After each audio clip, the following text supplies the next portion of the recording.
Marketing किस तरह से करनी चाहिए और मार्केटिंग कितना इम्पोर्टेंट रोल प्ले करता है, खासकर लॉन्ड्री बिजनेस में। लॉन्ड्री बिजनेस के लिए ही नहीं बोल रहा हूँ, मार्केटिंग हर बिजनेस के लिए बहुत इंपॉर्टेंट रोल प्ले करता है। मार्केटिंग का ये स्ट्रेटेजी होती है, एक पैसे जलाने वाली बर्न करने वाली मशीन बन जाती है। सही ऑडियंस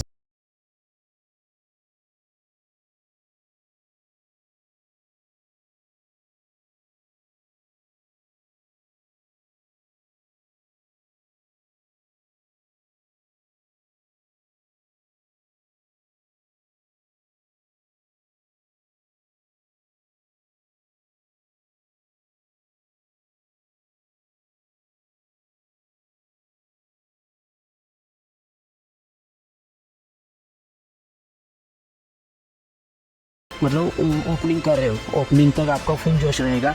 आफ्टर ओपनिंग 5 दिन 6 दिन जाएगा, आप डिप्रेशन में चले जाओगे धीरे धीरे धीरे।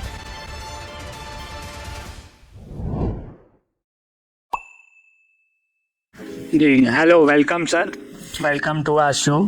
Thanks again. Thank you sir. Okay sir, last time हमने काफ़ी ऑपरेशंस के बारे में बात की। हमने ये बात किया कि आपने कैसे बिजनेस को सेटअप किया, क्या नहीं करना चाहिए, क्या करना चाहिए। लेकिन मुझे ये एक आउट ऑफ क्यूरियोसिटी में ये जानना चाहता हूँ कि हाँ, ऑपरेशन ऑब्वियसली एक इम्पॉर्टेंट रोल प्ले करता है, लेकिन साथ में हमें एंड यूज़र तक पहुँचना बहुत ज़रूरी है। आई मीन टू से हमें मार्केटिंग किस तरह से करनी चाहिए और मार्केटिंग कितना इम्पोर्टेंट रोल प्ले करता है, खासकर लॉन्ड्री बिजनेस में। तो लॉन्ड्री बिजनेस के लिए ही नहीं बोल रहा हूँ, मार्केटिंग हर बिजनेस के लिए बहुत इंपॉर्टेंट रोल प्ले करता है। लेकिन इसमें ये एक चीज़ है कि अगर आपको मार्केटिंग आती है तो आप कर लो, अगर नहीं आती है तो आप किसी को अच्छे बंदे, एक कोई अच्छे कंपनी होगा कि कोई मार्केटिंग एजेंसी होगी, उनको हायर करके उनको करवा दो। क्योंकि क्या होता है सर, पता है क्या, मार्केटिंग में एक तो आप खुद करने के लिए जाओगे, कहीं से यूट्यूब से वीडियो देखोगे, करोगे, तो इसमें आपका जो मार्केटिंग का ये स्ट्रेटेजी होती है, एक पैसे जलाने वाली बर्न करने वाली मशीन बन जाती है। क्योंकि अगर आप सही स्ट्रेटेजी नहीं लगाओगे तो आपका सही ऑडियंस तक नहीं पहुंच पाओगे। आपको तो पता है अभी मार्केटिंग के लिए कितने सारे टूल्स आ गए, मतलब हम मार्केटिंग का एक ऐसा टूल है ना कि आपके बिजनेस को 0 से हीरो बना सकता है। ओके, तो यही है कि बहुत सारे प्लेटफॉर्म आप गूगल के थ्रू मार्केटिंग कर सकते हो, फेसबुक की तरह कर सकते हो, ऑफलाइन ऑनलाइन बहुत सारी मार्केटिंग स्ट्रैटेजी है। लेकिन यही है कि आपको आता है तो आप करो, नहीं आता है तो कोई एक एजेंसी हायर करके उनसे करवा दो। अच्छा सर, इसी से जुड़ा हुआ मेरा सवाल है कि कई लोगों को लगता है ना कि अगर सोशल मीडिया का मैं ऐड खुद भी रन कर सकता हूँ, तो वो कई बार क्या करते हैं, क्रिएटिव कैनवा पे बना के या किसी प्लेटफॉर्म पे बना के फिर वो उसको बूस्ट करते हैं। तो आपको लगता है ये सही तरीका है? सही तरीका है सर, आप बूस्ट करो। बूस्ट मतलब कैसे, उन्होंने उनके अकॉर्डिंग ही आपको टूल दिया हुआ है, वो उनके अकॉर्डिंग ही वो ऐड दिखाएंगे और उनके अकॉर्डिंग ही वो पैसे कट करेंगे। अगर कोई प्रोफेशनल उसमें होगा ना तो वो क्या करेगा, वो पूरा ऐड और आपके बिजनेस को समझेगा, पहले तो समझ के वही ऑडियंस को बिजनेस दिखा देगा। मतलब स्ट्रैटेजी ज़्यादा इम्पोर्टेंट है। स्ट्रैटेजी बहुत मैटर करता है। आप जैसे जितना स्ट्रैटेजी लगाओगे ना, उस तरह से आपका मतलब कस्टमर तक आप पहुंच पाओगे। और ऐसा देखो, एक मैं आपको एक एग्जांपल बताता हूँ।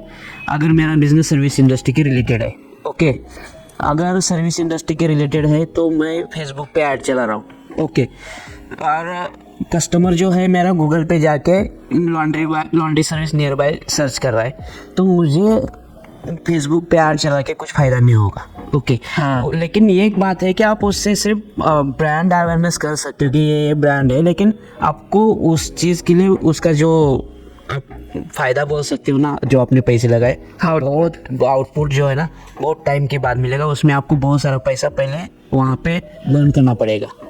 अच्छा, जितनी मेरी समझ है, मैं इस पर like I want to add something कि क्या होता है कि फेसबुक की ऑडियंस बिहेवियर अलग होती है। फेसबुक में आप यूज़र तक पहुंचते हैं, जबकि गूगल में यूज़र आप तक पहुंचता है। यूज़र आप तक पड़ता है, उसमें जो यूज़र आते हैं ना वो क्वालिटी यूज़र आते हैं। ओके, और फेसबुक पे जो आते हैं, एक तो फेसबुक पे हम डायरेक्ट लीड नहीं बोल सकते, लीड बोल सकते उसको, यूज़र नहीं बोल सकते। उसका आने के बाद उनको कन्विंस करना पड़ेगा। आप जैसे गूगल रेलेवेंसी कम होती है, राइट। और गूगल पे आपके प्रॉपर वेबसाइट पे आके वो उनको सर्विस अच्छी लगी, आपकी प्राइस अगर उनके बजट में है, पॉकेट फ्रेंडली है, तभी वो यूज़र आगे प्रोसेस करेगा।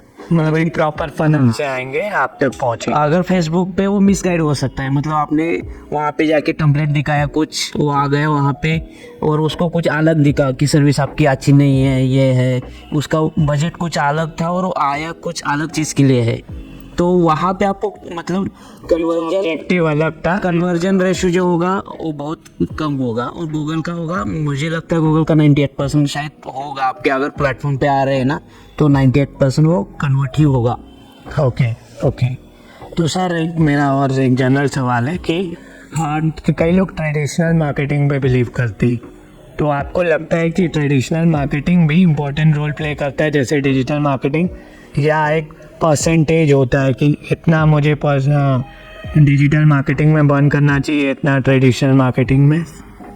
अगर उसमें अभी दो ये है, समझो आपका स्टार्टअप है तो आपको ट्रेडिशनल मार्केटिंग की तरफ बिल्कुल नहीं जाना है। अगर एक ऑर्गेनाइज बन चुके हो तो आपको मतलब मुझे इधर से थोड़ा बहुत पैसा गया तो चलेगा, लेकिन इधर से भी आएगा इधर से भी आएगा, तो उस माइंडसेट में आप हो तो आप ट्रेडिशनल मार्केटिंग कर सकते हो। ओके मतलब हमें अगर हम स्टार्टअप वालों को ट्रेडिशनल मार्केटिंग, स्टार्टअप वालों को पॉम्पलेट भी नहीं छपवाना चाहिए। मुझे लगता है क्या कितने लोग पॉम्पलेट उठा के देखते हैं? हाँ राइट। आपके घर पे डोर पे जो पॉम्पलेट आता है कितने लोग उठा के देखते हैं? आप देखते हो खुद? नहीं, क्योंकि आपका मैक्सिमम टाइम आजकल मोबाइल पे जा रहा है और मोबाइल से आप बहुत कुछ कर सकते हो, लेकिन पहले समझना पड़ेगा कि आपका बिजनेस किस टाइप का है, सर्विस इंडस्ट्री से है या आप कोई प्रोडक्ट बेच रहे हो। Okay. वो एनालाइज करना बहुत मतलब ये है इम्पोर्टेंस है, बहुत इम्पोर्टेंस है।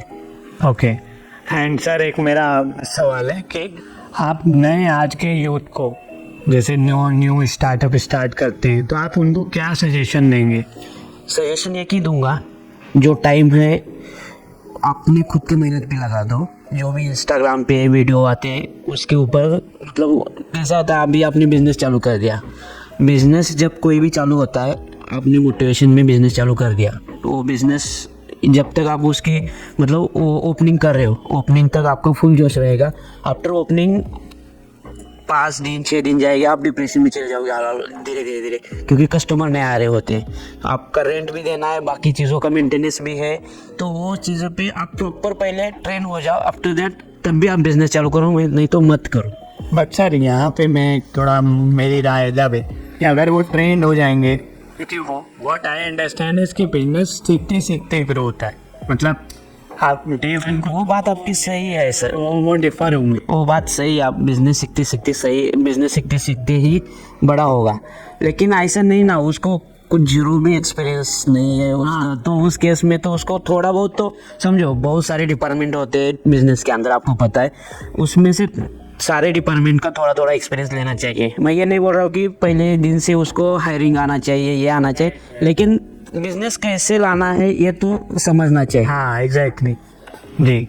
हाँ सर एक आजकल न्यू ट्रेंड चला है, जैसे आप भी इंस्टाग्राम काफ़ी आजकल के यूथ और आप मैं सब लोग इंस्टाग्राम काफ़ी देखते हैं, तो ये इंस्टाग्राम पे ये कंटेंट क्रिएटर इन्फ्लुएंसर या कुछ ये रिलेवेंट कंटेंट भी पेश करते हैं और उसके बाद में खुद को इन्फ्लुएंसर प्रेजेंट करते हैं, ठीक है, नो डाउट मैं किसी को जज नहीं कर रहा, बट क्या आपको लगता है कि वो रेलेवेंट डेटा ऑडियंस तक पहुंचाते हैं, मतलब जो हमारे बिजनेस को कनेक्ट कर पाए, या हमें इन्फ्लुएंसर पे डिपेंड होना चाहिए कि इन रिस्पेक्टिव कि हम अपने नॉर्मल एडवर्टीजमेंट चला के भी बेनिफिट ले सकते? नहीं, इन्फ्लुएंसर को डिपेंड होना चाहिए सर, वो भी एक बहुत बड़ा मार्केट ये कर देते हैं। मतलब अगर इन्फ्लुएंसर का एक अलग मतलब आपका तो है ही, वो गूगल ये सब कुछ तो वो तो ऑलरेडी परफेक्ट है ही, लेकिन इन्फ्लुएंसर का एक आपका ब्रांड को ना एक जो लोगों की देखने की नज़र होती है ना वो बदल जाती है, अगर किसी इन्फ्लुएंसर के थ्रू आप प्रमोट कर रहे हो तो एक लाइकिंग डिसलाइकिंग। हाँ ओके, जैसे उनके ऑलरेडी लाइकिंग है या उनके ऑलरेडी फॉलोअर्स है तो वो आपको डायरेक्टली मिल जाते हैं, मतलब आपको एक कम समय में आप डायरेक्टली उनके फॉलोअर्स तक पहुंच जाते। हाँ, लेकिन ये भी उसमें से सर्विस कितने लोग लेने वाले हैं। हाँ मतलब वो रेलिवेंसी चाहिए। हाँ thank you sir, thank you, आपने आपका वैल्यूएबल टाइम दिया एंड उम्मीद है हम फिर मिलते रहेंगे।